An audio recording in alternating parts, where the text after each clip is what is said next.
राजा धर्मसेन उस रात अकेला अपने महल में बैठा रहा। उसने अपने बचपन को याद किया, जब उसके पिता ने उसे सिखाया था, राजा वही जो सत्य को सुने।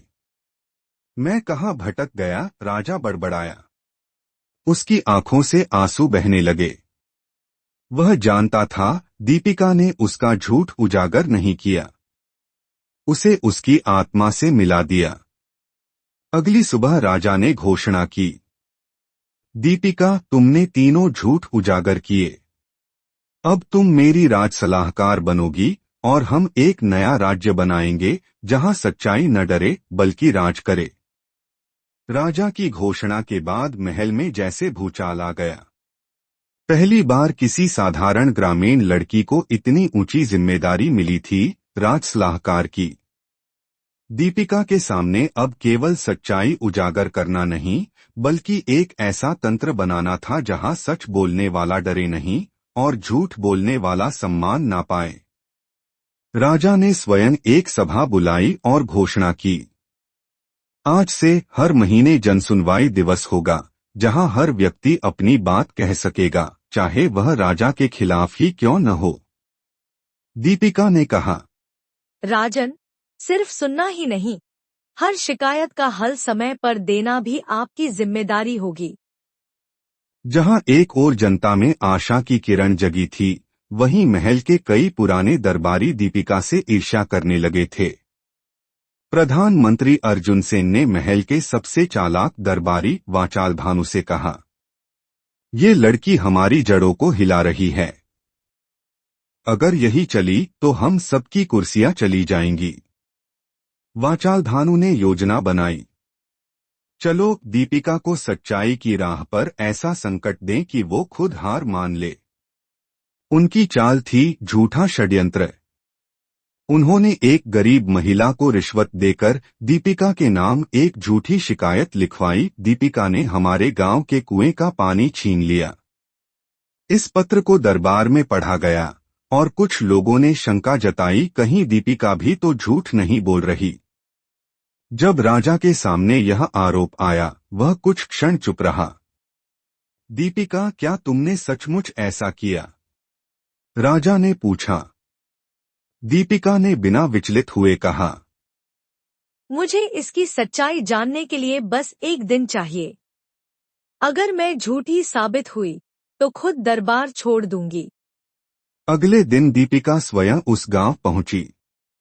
वहां उसने उस महिला से बात की जिसने आरोप लगाया था। पहले तो महिला डर गई, फिर रो पड़ी और बोली, माफ कीजिए, मुझे झूठ बोलने को मजबूर किया गया था। मैं तो खुद आपकी सच्चाई की प्रशंसक हूं। दीपिका ने महिला को गले से लगा लिया और बोली, तुम्हें माफ कर दिया गया, लेकिन अब झूठ बोलने वालों की बारी है। दीपिका ने राजा धर्मसेन के साथ मिलकर वाचाल भानु और अर्जुन सेन के खिलाफ सबूत इकट्ठे किए। एक विशेष दरबार बुलाया गया। दीपिका ने कहा, आज हम केवल किसी एक झूठ का न्याय नहीं कर रहे हैं, हम उस व्यवस्था का सामना कर रहे हैं जो दशकों से झूठ को ताकत बना रही थी। राजा ने पहली बार 2 प्रमुख दरबारियों को पदच्युत किया और राज्य से बाहर निकाल दिया। पूरे राज्य में शंखनाद हुआ। अब झूठ का युग समाप्त हो गया। दीपिका ने कई बदलाव शुरू किए। सत्य विभाग, हर गांव में एक अधिकारी जो नागरिकों की सच्ची शिकायतों को रिकॉर्ड करता। ईमानदारी पाठशाला, बच्चों को सच्चाई और नैतिकता का पाठ पढ़ाया जाता। न्याय पंचायत, हर गांव में स्थानीय लोगों की पंचायत जो छोटे निर्णय स्वयं करती। धीरे धीरे तरंगपुर में बदलाव दिखने लगे। पहले जहां लोग डरते थे, अब लोग अपनी बात खुलकर कहने लगे। राजा अब दीपिका से हर बात पर सलाह लेने लगा। वह मानता था कि इस युवती ने उसे उसकी आत्मा से जोड़ दिया है। दीपिका भी राजा में बदलाव देखकर खुश थी।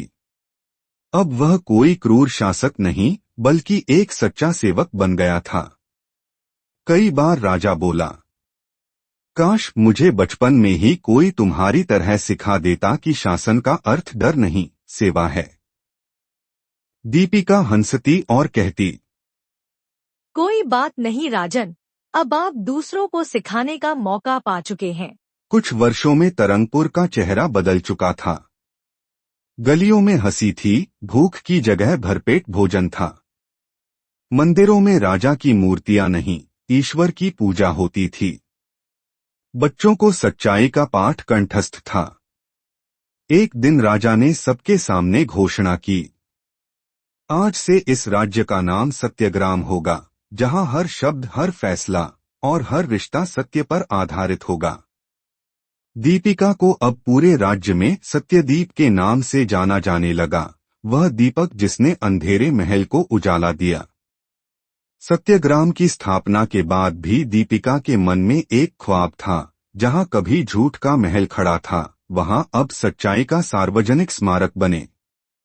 वह राजा धर्मसेन के पास गई और बोली, राजन, वो महल सिर्फ पत्थरों का ढांचा नहीं, बल्कि एक युग का प्रतीक था, झूठ और भय का।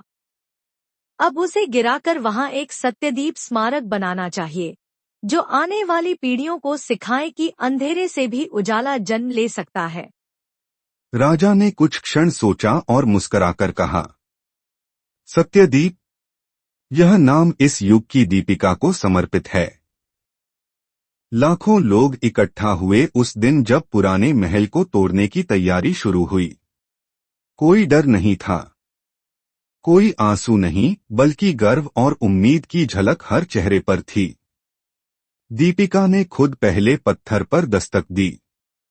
उसके बाद लोगों ने मिलकर महल को गिराया। कई बुजुर्गों की आंखों में आंसू थे, जो बोले, हमने पहली बार सत्ता को जवाबदेह बनते देखा है। जहां कभी झूठ फलता फूलता था, अब एक भव्य द्वार बना, सत्य प्रवेश द्वार, जिस पर लिखा था, यहां से आगे केवल सच्चे दिलों की यात्रा होती है। दीपिका ने उसी स्थान पर एक अनोखी संस्था बनाई, सत्यदीप संस्थान, जहां बच्चों और युवाओं को सिखाया जाता नैतिक निर्णय लेना, सही और गलत में अंतर समझना। शासन का अर्थ सेवा है, सत्ता नहीं। यह संस्था जल्दी ही पड़ोसी राज्यों तक फैल गई। सत्यदीप के छात्र गांव-गांव जाकर लोगों को सच्चाई के लिए खड़े होने की प्रेरणा देने लगे। हर जिले में एक सत्य चौपाल बनाई गई, जहां कोई भी अपनी बात खुलकर रख सकता था। दीपिका का प्रभाव सीमाओं से बाहर जाने लगा। देश के अन्य राजा भी सत्यग्राम आने लगे और बोले, हम भी ऐसा राज्य चाहते हैं जहां डर नहीं, विश्वास हो। दीपिका ने एक सत्य संकल्प मंच शुरू किया, जिसमें सभी राज्यों के प्रतिनिधि शामिल हुए और मिलकर यह संकल्प लिया, हम अपने अपने राज्यों में सच्चाई को राजनीति से बड़ा मानेंगे। अब दीपिका सिर्फ सत्यग्राम की नहीं, पूरे देश की सत्यदूत बन चुकी थी। वर्षों बाद जब सत्यग्राम एक शक्तिशाली, आत्मनिर्भर और नीतिनिष्ठ राज्य बन चुका था, तब दीपिका ने घोषणा की कि वह अब राज्य की राजनीति से संन्यास लेगी। दरबार में सभी भावुक हो गए। राजा, जो अब एक वृद्ध पर शांत चित्त शासक बन चुका था, बोला, तुम्हारे बिना यह राज्य अधूरा होगा, दीपिका। दीपिका मुस्कराई, राजन, अब इस राज्य को मेरी नहीं, अपनी आत्मा की आवाज सुनने की आदत हो गई है। विदाई के दिन सारा राज्य एकत्र हुआ। कोई आंसू छिपा नहीं पा रहा था। दीपिका ने आखिरी बार कहा, झूठ से कभी दीवारें बन सकती हैं, लेकिन सभ्यता नहीं। सच्चाई धीमी चलती है, पर जहां पहुंचती है, वहां अंधेरा नहीं टिकता। दीपिका ने जीवन का बाकी हिस्सा जंगलों और गांवों में बिताया। वह अब लोगों को व्यक्तिगत रूप से नैतिकता सिखाती थी। वहां जहां कोई बच्चा सच बोलने से डरता था, वहां दीपिका की कहानियां सुनाई जाती। जहां कोई बुजुर्ग अपमानित होता, वहां सत्यदीप की शिक्षाएं याद आती। दीपिका अब एक नाम नहीं, एक विचार बन चुकी थी। अंतिम संदेश। झूठ का महल कभी भव्य था, ऊंचा, चमकदार, लेकिन खोखला। सच्चाई की दीपिका न छोटी थी, न कमजोर।